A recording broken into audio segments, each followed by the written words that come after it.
जब भी हम मुंशी प्रेमचंद जी की चर्चा करते हैं तो हमारे दिल में ख्याल आता है कोई जालिम जमींदार होगा या फिर कोई ऊंची जाति वाला होगा और वो समाज में पिछड़े वर्ग में से किसी पात्र को सता रहा होगा, क्योंकि अक्सर उनकी कहानियों में ऐसा ही कुछ देखने को मिलता है। पर आज जो कहानी हम आपके लिए लेके आए हैं उसे सुनकर तो आप कह ही नहीं सकते कि यह प्रेमचंद जी की रचना है। कहानी का शीर्षक है भूत, पर इस कहानी का भूत से कोई खास लेना देना नहीं है, बल्कि उस जमाने में भी किसी को बेटी के लिए इतना लालायित होना एक आश्चर्य की बात है, और फिर बेटी की तरह पाली गई लड़की को एक बालिक कन्या के रूप में देखना और उसके प्रति मन में व्यभिचार आना एक बड़ी ही अजीबोगरीब प्रस्तुति है। पर अगर सच्चाई को देखा जाए तो इस तरह की घटना अजूबा तो बिल्कुल भी नहीं है, क्योंकि कई सारे इसके उदाहरण हैं। तो खैर, मुंशी प्रेमचंद जी अपनी कहानी भूत में एक ऐसी ही घटना को बड़ा रचनात्मक ढंग से प्रस्तुत करते हैं। तो आइए सुनते हैं मुंशी प्रेमचंद जी की कहानी भूत। मुरादाबाद के पंडित सीतानाथ चौबे 30 वर्षों से वहां के वकीलों के नेता थे। उनके पिता उन्हें बाल्यावस्था में ही छोड़कर परलोक सिधारे थे। घर में कोई संपत्ति न थी। माता ने बड़े बड़े कष्ट झेलकर उन्हें पाला और पढ़ाया। सबसे पहले वह कचहरी में 15 रुपए मासिक पर नौकर हुए, फिर वकालत की परीक्षा दी, पास हो गए। प्रतिभा थी, 2-3-4 वर्षों में वकालत चमक उठी। जब माता का स्वर्गवास हुआ तब पुत्र का शुमार जिले के गणमान्य व्यक्तियों में हो गया था। उनकी आमदनी 1000 रुपए महीने से कम न थी। एक विशाल भवन बनवा लिया था, कुछ जमींदारी ले ली थी, कुछ रुपए बैंक में रख दिए थे और कुछ लेन देन में लगा दिए थे। इस समृद्धि पर 4 पुत्रों का होना उनके भाग्य को आदर्श बनाए हुए था। चारों लड़के भिन्न भिन्न दर्जे में पढ़ते थे, मगर यह कहना कि सारी विभूति चौबे जी के अनवरत परिश्रम का फल थी, उनकी पत्नी के साथ अन्याय करना होगा। मंगला बड़ी सरल, गृह कार्य में कुशल और पैसे का काम धेले में चलाने वाली स्त्री थी। जब तक अपना घर न बन गया 3 महीने से अधिक का मकान न किराए पर लिया, और रसोई के लिए मिश्राइन तो अब तक न रखी थी। उसे अगर कोई व्यसन था तो गहनों का, और चौबे जी को अगर कोई व्यसन था तो अपनी स्त्री को गहने पहनाने का। वह सच्चे पत्नी परायण मनुष्य थे। साधारण महफिलों में वेश्याओं से हंसी मजाक कर लेना उतना बुरा नहीं समझा जाता था, पर पंडित जी अपने जीवन में कभी नाच गाने की महफिल में गए ही नहीं। 5 बजे तड़के से लेकर 12 बजे रात तक उनका व्यसन मनोरंजन, पढ़ना लिखना, अनुशीलन जो कुछ था कानून था। न उन्हें राजनीति से प्रेम था, न जाति सेवा से। ये सभी काम उन्हें व्यर्थ से जान पड़ते थे। उनके विचार में अगर कोई काम करने लायक था तो बस कचहरी जाना, बहस करना, रुपये जमा करना और भोजन करके सो जाना। जैसे वेदांती को ब्रह्म के अतिरिक्त जगत मिथ्या जान पड़ता है, वैसे ही चौबे जी को कानून के सिवा सारा संसार मिथ्या प्रतीत होता था।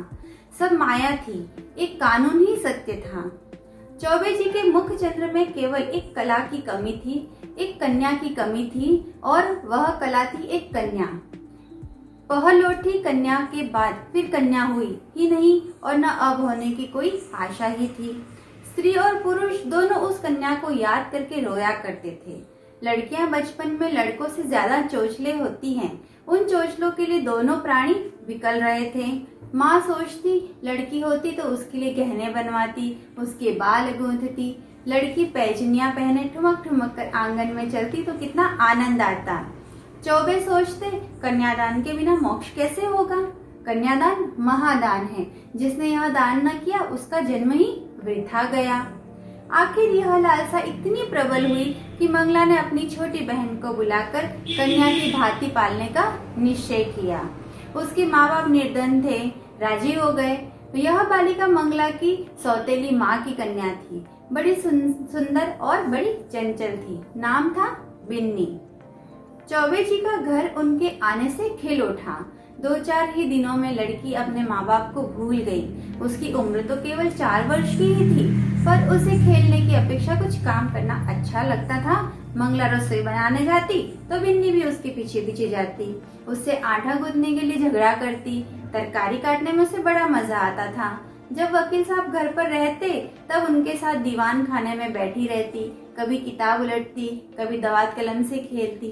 चौबे जी मुस्कुराकर कहते, बेटी मार खाओगी। बिन्नी कहती, तुम मार खाओगे, मैं तुम्हारे कान काट लूंगी, जूजू को बुलाकर पकड़ा दूंगी। इस पर दीवान खाने में खूब कह कहे उठते। वकील साहब कभी इतने बाल्य वत्सल न थे। जब बाहर से आते तो कुछ न कुछ सौगात बिन्नी के लिए जरूर लेकर आते और घर में कदम रखते ही पुकारते, बिन्नी बेटी चलो। बिन्नी दौड़ती हुई आकर उनकी गोद में बैठ जाती। मंगला एक दिन बिन्नी को लिए बैठी थी, इतने में पंडित जी आ गए। बिन्नी दौड़कर उनकी गोद में जा बैठी। पंडित जी ने पूछा, तू किसकी बेटी है? बिन्नी, ना बताऊंगी। मंगला, कह दे बेटा, जीजी की बेटी हूँ। पंडित, तू मेरी बेटी है बिन्नी कि इनकी? बिन्नी, ना बताऊंगी। पंडित जी, अच्छा हम लोग आंख बंद किए बैठे हैं, बिन्नी जिसकी बेटी होगी उसकी गोद में जाकर बैठ जाएगी। बिन्नी उठी और फिर चौबे जी की गोद में बैठ गई। पंडित, मेरी बेटी है, मेरी बेटी है, अब न कहना मेरी बेटी है। मंगला, अच्छा जाओ बिन्नी, अब मैं तुम्हें ना मिठाई दूंगी और गुड़िया भी ना मंगा दूंगी। बिन्नी, भैया जी मंगवा देंगे, तुम्हें ना दूंगी। वकील साहब ने हंसकर बिन्नी को छाती से लगा लिया और गोद में लिए हुए बाहर चले गए। वह अपने इष्ट मित्रों को भी इस बाल क्रीड़ा का आनंद रसास्वादन कराना चाहते थे। आज से जो कोई बिन्नी से पूछता कि तू किसकी बेटी है, तो बिन्नी चट से कह देती, भैया की। एक बार बिन्नी का बाप आकर उसे अपने साथ ले गया। बिन्नी ने रो रो कर दुनिया सिर पर उठा ली। इधर चौबे जी को भी दिन काटना कठिन हो गया। एक महीना भी न गुजरने पाया कि वह फिर ससुराल गए और बिन्नी को लीवा लाए। बिन्नी अपने माता और पिता को भूल गई थी। वह चौबे जी को अपना बाप और मंगला को अपनी माँ समझने लगी। जिन्होंने उसे जन्म दिया था वे अब गैर हो गए थे। कई साल गुजर गए। वकील साहब के बेटों के विवाह हुए। उनमें से 2 अपने बाल बच्चों को लेकर अन्य जिलों में वकालत करने चले गए। 2 कॉलेज में पढ़ते थे। बिन्नी भी कली से फूल हुई। ऐसी रूप गुण शीलवती बालिका बिरादरी में न थी। पढ़ने लिखने में चतुर, घर के काम धंधों में कुशल, बूटे कसीदे और पीने पिरोने में दक्ष, पाक कला में निपुण, मधुभाषिणी, लज्जाशील, अनुपम रूप की राशि। अंधेरे घर में उसके सौंदर्य की दिव्य ज्योति से उजाला होता था। पूषा की लालिमा में, ज्योत्सना की मनोहर छटा में, खिले हुए गुलाब के ऊपर सूर्य की किरणों से चमकते हुए तुषार बिंदु में भी वह प्राणप्रद सुषमा और वह शोभा न थी। श्वेत हेम मुकुटधारी पर्वत में भी वह शीतलता न थी जो बिन्नी अर्थात विंध्येश्वरी के विशाल नेत्रों में थी। चौबे जी ने बिन्नी के लिए सुयोग्य वर खोजना शुरू किया। लड़कों की शादियों में दिल का अरमान निकाल चुके थे। अब कन्या के विवाह में हौसले पूरे करना चाहते थे। धन लुटाकर कीर्ति पा चुके थे। अब दान दहेज में नाम कमाने की लालसा थी। बेटे का विवाह कर लेना आसान है, पर कन्या के विवाह में आबरू निभा ले जाना कठिन है। नौका पर सभी यात्रा करते हैं, जो तैरकर नदी पार करे वही प्रशंसा का अधिकारी है। धन की कमी न थी। अच्छा वर, अच्छा घर और सुयोग्य वर मिल रहा था। जन्म पत्र मिल गए, बनावट बन गया, फलदान और तिलक की रस्म भी अदा कर दी गई। पर हाय रे दुर्देव, कहाँ तो विवाह की तैयारियां हो रही थी और द्वार पर दर्जी, सुनार, हलवाई सब अपना अपना काम कर रहे थे। कहाँ निर्दय विधाता ने लीला ही कुछ और रच दी। विवाह के 1 सप्ताह पहले मंगला अनायास बीमार पड़ी। 3 ही दिन में अपने सारे अरमान लिए हुए परलोक सिधार गई। संध्या हो गई थी। मंगला चारपाई पर पड़ी हुई थी। बेटे बहुए, पोते पोतियां सब चारपाई के चारों ओर खड़े थे। बिन्नी पैताने बैठी मंगला के पैर दबा रही थी। मृत्यु के समय की भयंकर निस्तब्धता छाई हुई थी। कोई किसी से न बोलता था। दिल में सब समझ रहे थे क्या होने वाला है। केवल चौबे जी वहाँ न थे। सहसा मंगला ने इधर उधर इच्छापूर्ण दृष्टि से देखकर कहा, जरा उन्हें बुला दो, कहाँ हैं? पंडित जी अपने कमरे में बैठे रो रहे थे। संदेश पाते ही आंसू पोंछते हुए घर में आए और बड़े धैर्य के साथ मंगला के सामने ही जाके खड़े हो गए। डर रहे थे कि मेरी आंखों में आंसू की बूंद भी न निकले तो घर में हाहाकार मच जाएगा।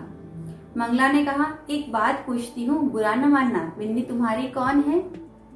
पंडित जी, बिन्नी कौन है? मेरी बेटी है, और कौन? मंगला, हाँ, मैं तुम्हारे मुंह से यही सुनना चाहती थी। उसे सदा अपनी बेटी समझते रहना। उसके विवाह के लिए मैंने जो जो तैयारियां की थी उनमें कुछ काटछाट मत करना। पंडित, इसकी कुछ चिंता न करो, ईश्वर ने चाहा तो उससे कुछ ज्यादा धूमधाम के साथ विवाह होगा। मंगला, उसे हमेशा बुलाते रहना, तीज त्योहार में कभी मत भूलना। पंडित, इन बातों की मुझे याद दिलाने की क्या जरूरत? मंगला ने कुछ सोचकर फिर कहा, इसी साल विवाह कर देना। पंडित, इस साल कैसे होगा? मंगला, यह फागुन का महीना है, जेठ तक लगन है। पंडित, हो सकेगा तो इसी साल कर दूंगा। मंगला, हो सकने की बात नहीं, जरूर कर देना। पंडित, कर दूंगा। इसके बाद गोदान की तैयारी होने लगी। बुढ़ापे में पत्नी का मरना, बरसात में घर का गिरना है, फिर उसके बनने की आशा नहीं होती। मंगला की मृत्यु से पंडित जी का जीवन अनियमित और विश्रृंखल सा हो गया। लोगों से मिलना जुलना छूट गया। कई कई दिन कचहरी भी न जाते, जाते भी तो बड़े आग्रह से। भोजन से अरुचि हो गई। विंध्येश्वरी उनकी दशा देख देख कर दिल में कुढ़ती और यथासाध्य उनका दिल बहलाने की चेष्टा किया करती थी। वह उन्हें पुराणों की कथाएं पढ़कर सुनाती, उनके लिए तरह तरह की भोजन सामग्री पकाती और उन्हें आग्रह अनुरोध के साथ खिलाती थी। जब तक वह न खा लेते, आप कुछ न खाती थी। गर्मी के दिन थे ही, रात को बड़ी देर तक उनके पैताने बैठी पंखा झलती रहती थी, और जब तक वह सो न जाते तब तक आप भी सोने न जाती। वह जरा भी सिर दर्द की शिकायत करते तो तुरंत उनके सिर में तेल डालती। यहाँ तक कि रात को जब उन्हें प्यास लगती तब खुद दौड़कर उनके लिए पानी ले आती। धीरे धीरे चौबे जी के हृदय में मंगला केवल एक सुख की स्मृति बनकर रह गई थी। एक दिन चौबे जी ने बिन्नी को मंगवा के सब गहने दे दिए। मंगला का यह अंतिम आदेश था। बिन्नी फूली न समाई। उसने उस दिन खूब बनाव श्रृंगार किया। जब संध्या के समय पंडित जी कचहरी से आए तो वह गहनों से लदी हुई उनके सामने कुछ लजाती और मुस्कुराती हुई आकर खड़ी हो गई। पंडित जी ने सतृष्ण नेत्रों से देखा। विंध्येश्वरी के प्रति अब उनके मन में एक नया भाव अंकुरित हो रहा था। मंगला जब तक जीवित थी वह उनसे पिता पुत्री के भाव को सजग और पुष्ट कराती रहती थी। अब मंगला न थी, अतएव यह भाव दिन दिन शिथिल होता जाता था। मंगला के सामने बिन्नी एक बालिका थी। मंगला की अनुपस्थिति में वह एक रूपवती युवती थी। लेकिन सरल हृदय बिन्नी की इसके रत्ती भर भी खबर न थी कि भैया के भावों में क्या परिवर्तन हो रहा है। उसके लिए वही पिता के तुल्य भैया थे। वह पुरुषों के स्वभाव से अनभिज्ञ थी। नारी चरित्र में अवस्था के साथ मातृत्व का भाव दृढ़ होता जाता है। यहाँ तक कि एक समय ऐसा आता है जब नारी की दृष्टि में युवक मात्र पुत्र तुल्य हो जाते हैं। उनके मन में विषय वासना का लेश भी नहीं रहता। किंतु पुरुषों में यह अवस्था कभी नहीं आती। उनकी कामेंद्रियां क्रियाहीन भले ही हो जाएं, पर विषय वासना संभवतः और भी बलवती हो जाती है। पुरुष वासनाओं से कभी मुक्त नहीं हो पाता है, बल्कि जो जो अवस्था ढलती है त्यों तो ग्रीष्म ऋतु के अंतिम काल की भांति उसकी वासना की गर्मी भी प्रचंड होती जाती है। वह तृप्ति के लिए नीच साधना का सहारा लेने को भी प्रस्तुत हो जाता है। जवानी में मनुष्य इतना नहीं गिरता, उसके चरित्र में गर्व की मात्र अधिक रहती है। जो नीच साधनों से घृणा करता है वह किसी के घर में घुसने के लिए जबरदस्ती कर सकता है, किंतु परनाले के रास्ते नहीं जा सकता। पंडित जी ने बिन्नी को सतृष्ण नेत्रों से देखा और फिर अपनी उस उच्च संकल्पता पर लज्जित होकर आंखें नीचे कर ली। बिन्नी इसका कुछ मतलब न समझ सकी। पंडित जी बोले, तुम्हें देखकर मुझे मंगला की उस समय की याद आ रही है जब वह विवाह के समय यहाँ आई थी। बिल्कुल ऐसी ही सूरत थी, यही गोरा रंग, यही प्रसन्न मुख, यही कोमल गाल, यही लचीली आंखें। यह चित्र अभी तक मेरे हृदय पट पर खींचा हुआ है, कभी नहीं मिट सकता। ईश्वर ने तुम्हारे रूप में मेरी मंगला मुझे फिर से दे दी है। बिन्नी, आपके लिए क्या जलपान लाऊं? पंडित, ले आना, अभी बैठो, मैं बहुत दुखी हूँ। तुमने मेरे शोक को भुला दिया है। वास्तव में तुमने मुझे जिला लिया, नहीं तो मुझे आशा न थी कि मंगला के पीछे मैं जीवित रहूंगा। तुमने प्राणदान दिया, नहीं जानता तुम्हारे चले जाने पर मेरी क्या दशा होगी। बिन्नी, कहाँ चले जाने के बाद? मैं तो कहीं नहीं जा रही हूँ। पंडित, क्यों? तुम्हारे विवाह की तिथि आ रही है, चली ही जाओगी। बिन्नी सकुचाती हुई, ऐसी जल्दी क्या है? बिन्नी, हंसने दीजिए, मैं यहीं आपकी सेवा करती रहूंगी। पंडित, नहीं बिन्नी, मेरे लिए तुम क्यों हलकान होगी? मैं अभागा हूँ, जब तक जिंदगी में जीऊंगा, चाहे रोकर जीऊं चाहे हंसकर। हंसी मेरे भाग्य से उठ गई है। तुमने इतने दिनों संभाल लिया, यही क्या कम एहसान किया? मैं यह जानता हूँ कि तुम्हारे जाने के बाद कोई मेरी खबर लेने वाला नहीं रहेगा। यह घर तहस नहस हो जाएगा और मुझे घर छोड़कर भागना पड़ेगा। पर क्या किया जाए, लाचारी है। तुम्हारे बिना अब मैं यहाँ क्षण भर भी नहीं रह सकता। मंगला की खाली जगह तो तुमने पूरी की, अब तुम्हारा स्थान कौन पूरा करेगा? बिन्नी, क्या इस 1 साल तक रुक नहीं सकता? मैं इस दशा में आपको छोड़कर न जाऊंगी। पंडित, अपने बस की बात तो है नहीं, वे लोग आग्रह करेंगे, मजबूर होकर करना ही पड़ेगा। बिन्नी, बहुत जल्दी मचाए हो, आप कह दीजिएगा अब नहीं करेंगे। उन लोगों के जी में जो आए करें, यहाँ कोई उनका दबेल बैठा हुआ है क्या? पंडित, वे लोग अभी से आग्रह कर रहे हैं। बिन्नी, आप फटकार क्यों नहीं देते? पंडित, करना तो है ही, फिर विलम्ब क्यों करूं? यह दुख और वियोग तो एक दिन का होना ही है। अपनी विपत्ति का भार तुम्हारे सिर क्यों रखूं? दुख सुख में काम ना आऊंगी तो फिर अब किस दिन काम आऊंगी? पंडित के मन में कई दिनों तक घोर संग्राम होता रहा। अब बिन्नी को पिता की दृष्टि से न देख सकते थे। बिन्नी अब मंगला की बहन और उनकी साली थी।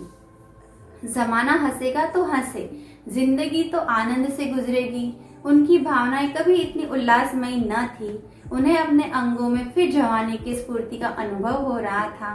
वह सोचते, बिन्नी को मैं अपनी पुत्री समझता था, पर वह मेरी पुत्री है तो नहीं। इस तरह समझने से क्या होता है? जाने कौन, ईश्वर को यही मंजूर हो, नहीं तो बिन्नी यहाँ आती है ही क्यों? इसी बहाने यह मेरा संयोग निश्चित कर दिया होगा। उसकी लीला ही अपरंपार है। पंडित जी ने वर के पिता को सूचना दे दी कि कुछ विशेष कारणों से इस साल विवाह नहीं हो सकता। विंध्येश्वरी को अभी तक कुछ खबर न थी कि मेरे लिए क्या क्या षड्यंत्र रचे जा रहे हैं। वह खुश थी कि मैं भैया जी की सेवा कर रही हूँ और भैया जी मुझसे प्रसन्न हैं। बहन का इन्हें बड़ा दुख है, मैं न रहूंगी तो यह कहीं चले जाएंगे और कौन जाने साधु सन्यासी न हो जाएं। घर में कैसे मन लगेगा? वह पंडित का मन बहलाने का निरंतर प्रयास करती रहती थी, उन्हें कभी मन मारे न बैठने देती। पंडित जी का मन अब कचहरी में न लगता था, घंटे 2 घंटे बैठकर चले आते थे। युवकों के प्रेम में विकलता होती है और वृद्धों के प्रेम में श्रद्धा। वे अपने यौवन की कमी को खुशामद से, मीठी बातों से और हाजिर जवाबी से पूर्ण करना चाहते थे। मंगला को मरे अभी 3 ही महीने गुजरे थे कि चौबे जी ससुराल पहुंचे। सास ने मुंह मांगी मुराद पाई। उसके 2 पुत्र थे, घर में कुछ पूंजी न थी। उनके पालन और शिक्षा के लिए कोई ठिकाना नजर न आता था। मंगला मर ही चुकी थी। लड़की का जो ही विवाह हो जाएगा वह अपने घर को ही रहेगी, फिर चौबे से नाता ही टूट जाएगा। वह इसी चिंता में पड़ी हुई थी कि चौबे जी पहुंचे, मानो देवता स्वयं वरदान देने आए हो। जब चौबे जी भोजन करके लेटे तो सास ने कहा, भैया कहीं बातचीत हुई कि नहीं? पंडित, अम्मा अब मेरे विवाह की बातचीत क्या होगी? सास, क्यों भैया, अभी तुम्हारी उम्र ही क्या है? करना भी चाहूँ तो बदनामी के डर से नहीं कर सकता, फिर मुझे पूछता ही कौन है? सास ने कहा, पूछने को हजारों हैं, दूर क्यों जाओ, अपने ही घर की लड़की बैठी है। सुना है तुमने मंगला के सब गहने बिन्नी को दे दिए हैं। कहीं और विवाह हुआ तो ये 1000 की चीजें तुम्हारे हाथ से निकल जाएंगी। तुमसे अच्छा घर मैं कहाँ पाऊंगी? तुम उसे अंगीकार कर लो, मैं तो तैयार हूँ। अंधा क्या मांगे, 2 आंखें। चौबे जी के मानो विवश होकर सास की प्रार्थना स्वीकार कर ली। बिन्नी अपने गांव के कच्चे मकान में अपनी माँ के पास बैठी हुई है। अब की चौबे जी ने उसकी सेवा के लिए एक लौंडी की साथ कर दी है। विंध्येश्वरी के दोनों भाई विस्मित होकर उसके आभूषणों को देख रहे हैं। गांव की और कई स्त्रियां उसे देखने को आई हुई हैं और उसके रूप लावण्य का विकास देखकर चकित हो रही हैं। यह वही बिन्नी है जो यहाँ मोटी फरियां पहने खेला करती थी। रंग रूप कैसा निखर आया है, सुख की देह है ना। जब भीड़ कम हुई, एकांत हुआ, तो माता ने पूछा, तेरे भैया जी अच्छी तरह से है ना बेटी? यहाँ आए थे, बहुत दुखी थे। मंगला का शोक उन्हें खाए जाता है। संसार में ऐसे भी मर्द होते हैं जो स्त्री के लिए प्राण दे देते हैं। नहीं तो यहाँ स्त्री मरी और चट दूसरा ब्याह रचाया गया। मानो मनाते रहते हैं कि मरे तो नहीं, नई नवेली बहू घर ले आवे। विंध्य ने कहा, उन्हें याद करके रोया करते हैं। चली आई हूँ, न जाने कैसे होंगे। माता कहती हैं, मुझे तो डर लगता है कि तेरा ब्याह हो जाने पर कहीं घबरा कर साधु फकीर ना हो जाएं। विंध्य, मुझे भी तो यही डर लगता है, इसी से तो मैंने कह दिया है कि अभी जल्दी क्या है विवाह की। माता ने कहा, जितने ही दिन उनकी सेवा करोगी उतना ही उनका स्नेह बढ़ेगा और तुम्हारे जाने से उन्हें उतना ही दुख भी अधिक होगा। बेटी, सच तो यह है कि वह तुम्ही को देखकर जीते हैं। इधर तुम्हारी डोली उठी और उधर उनका घर सत्यानाश हुआ। मैं तुम्हारी जगह होती तो उन्हीं से ब्याह कर लेती। विंध्य, ए हटो अम्मा, गाली देती हो? उन्होंने मुझे बेटी करके पाला है, मैं भी उन्हें अपना पिता। माता, चुप रहे पगली, कहने को क्या होता है? विंध्य, अरे सोच तो अम्मा, कितनी बेढंगी बात है। माता, मुझे तो इसमें कोई बेढंगापन नजर नहीं आता। विंध्य, क्या कहती हो अम्मा? उनसे मैं तो लाज के मारे मर जाऊं, उनके सामने ताक न सकूं, वह भी कभी ना मानेंगे। मानने की बात भी तो हो कोई। माता, उनका जिम्मा मैं लेती हूँ, मैं उन्हें राजी कर दूंगी, तू राजी हो जा। याद रख, यह कोई हंसी खुशी का ब्याह नहीं है, उनकी प्राण रक्षा की बात है, जिसकी सेवा संसार में और कोई नहीं है। फिर अभी उनकी उम्र ही ऐसी क्या हो गई है? 50 से 2-4 ही साल ऊपर होंगे। उन्होंने एक ज्योतिषी से पूछा भी था, उसने उनकी कुंडली देखकर बताया कि आपकी जिंदगी कम से कम 20 वर्ष की और है। देखने सुनने में भी वह 100-200 आदमियों से कम है क्या? बातचीत में चतुर माता ने कुछ ऐसा शब्द व्यूह रचा कि सरल बालिका उसमें से निकल न सकी। माता जानती थी कि प्रलोभन का जादू इस पर न चलेगा। धन का, आभूषणों का, कुल सम्मान का, सुख जीवन का उसने जिक्र तक न किया। उसने केवल चौबे जी की दयनीय दशा का जोर दिया। अंत को विंध्येश्वरी ने कहा, अम्मा, मैं जानती हूँ कि मेरे न रहने से उनको बहुत दुख होगा। यह भी जानती हूँ कि मेरे जीवन में सुख नहीं लिखा है। अच्छा, उनके हित के लिए मैं अपना जीवन बलिदान कर दूंगी। ईश्वर की यही इच्छा है तो यही सही। चौबे जी के घर में मंगलगान हो रहा था। विंध्येश्वरी आज वधू बनकर इस घर में आई है। कई वर्ष पहले वह चौबे जी की पुत्री बनकर आई थी। उसने कभी स्वप्न में भी यह नहीं सोचा था कि एक दिन वह इसी घर की स्वामिनी बनेगी। चौबे जी की सजधज आज देखने योग्य है। तन जेब का रंगीन कुर्ता, कतरी हुई और संवारी हुई मूछें, खिजाब के चमकते हुए बाल, हंसता हुआ चेहरा, चढ़ी आंखें, यौवन का पूरा स्वांग था। रात बीत चुकी थी। विंध्येश्वरी आभूषणों से लदी हुई भारी जोड़े पहने फर्श पर सिर झुकाए बैठी थी। उसे कोई उत्कंठा न थी, भय न था, केवल यह संकोच था कि मैं उनके सामने मुंह कैसे खोलूंगी। उनकी गोद में खेली हूँ, उनके कंधों पर बैठी हूँ, उनकी पीठ पर सवार हुई कैसे उन्हें मुंह दिखाऊंगी। मगर वे पिछली बातें क्यों सोचूं? ईश्वर उन्हें प्रसन्न रखे। जिसके लिए मैंने पुत्री से पत्नी बनना स्वीकार किया वह पूर्ण हो, उनका जीवन आनंद से व्यतीत हो। इतने में चौबे जी आए। विंध्येश्वरी उठ खड़ी हुई। उसे इतनी लज्जा आई कि जी चाहा कहीं भाग जाए, खिड़की से नीचे कूद जाए। चौबे जी ने उसका हाथ पकड़ लिया और बोले, बिन्नी, मुझसे डरती हो? बिन्नी कुछ न बोली, मूर्ति की तरह वहीं खड़ी रही। एक क्षण में चौबे जी ने उसे बिठा दिया। वह बैठ गई। उसका गला भर आता था।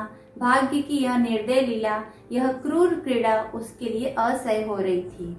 पंडित जी ने पूछा, बिन्नी, बोलती क्यों नहीं? क्या मुझसे नाराज हो? विंध्येश्वरी ने अपने कान बंद कर लिए। यही परिचित आवाज वह कितने दिनों से सुनती चली आती थी। आज यह व्यंग में भी तीव्र और उपहास से भी कटु प्रतीत होती थी। सहसा पंडित जी चौंक पड़े, आंखें फैल गई और दोनों हाथ मेंढक के पैरों की भांति सिकुड़ गए। वो 2 कदम पीछे हट गए। खिड़की से मंगला अंदर झांक रही थी। छाया नहीं, मंगला थी, मंगला थी, और संदेह और साकार और सजीव मंगला थी। चौबे जी कांपती हुई टूटी फूटी आवाज से बोले, बिन्नी देखो वह क्या है। बिन्नी ने घबराकर खिड़की की ओर देखा, कुछ न था। बोली, क्या है? मुझे तो कुछ नहीं दिखाई देता। चौबे जी, अब गायब हो गई है, लेकिन ईश्वर जानता है कि मंगला थी। बिन्नी, बहन? चौबे जी, हाँ हाँ वही, खिड़की के अंदर झांक रही थी। मेरे तो रोए खड़े हो गए। विंदेश्वरी कांपती हुई बोली, मैं यहाँ नहीं रहूंगी। चौबे, नहीं नहीं बिन्नी, कोई डर नहीं है, मुझे धोखा हुआ होगा।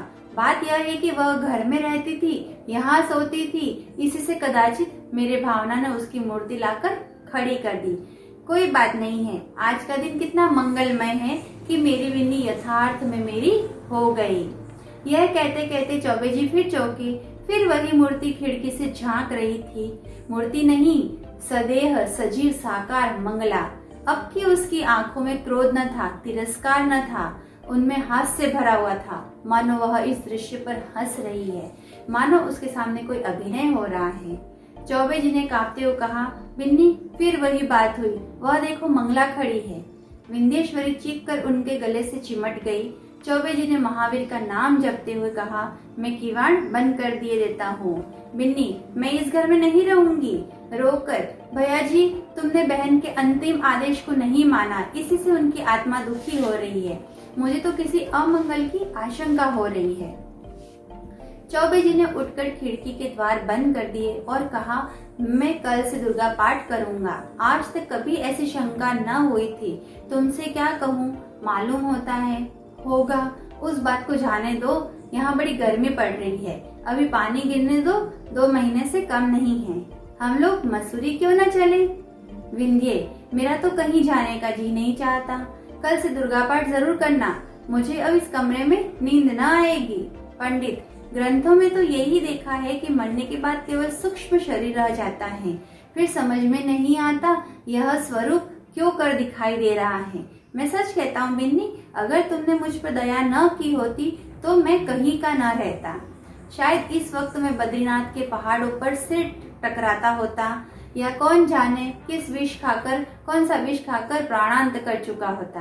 विंध्ये, मसूरी में किसी होटल में ठहरना पड़ेगा। पंडित, नहीं, मकान भी मिलते हैं। मैं अपने एक मित्र को पत्र लिख देता हूँ, वह कोई मकान ठीक करके रखेंगे। वहाँ बात पूरी न होने पाई, न जाने कहाँ से जैसे आकाशवाणी हो आई हो, बिन्नी तुम्हारी पुत्री है। एकदम से ऐसी आकाशवाणी हुई। चौबे जी ने दोनों कान बंद कर लिए, भय से थर थर कांपते हुए बोले, बिन्नी यहाँ से चलो, न जाने कहाँ से आवाज आ रही है। बिन्नी तुम्हारी पुत्री है। यह ध्वनि सहस्त्र कानों में पंडित जी को सुनाई पड़ने लगी, मानो इस कमरे की एक एक वस्तु से यही आवाज आ रही थी। बिन्नी ने रोकर पूछा, कैसी आवाज थी? पंडित, क्या बताऊं, कहते लज्जा आती है।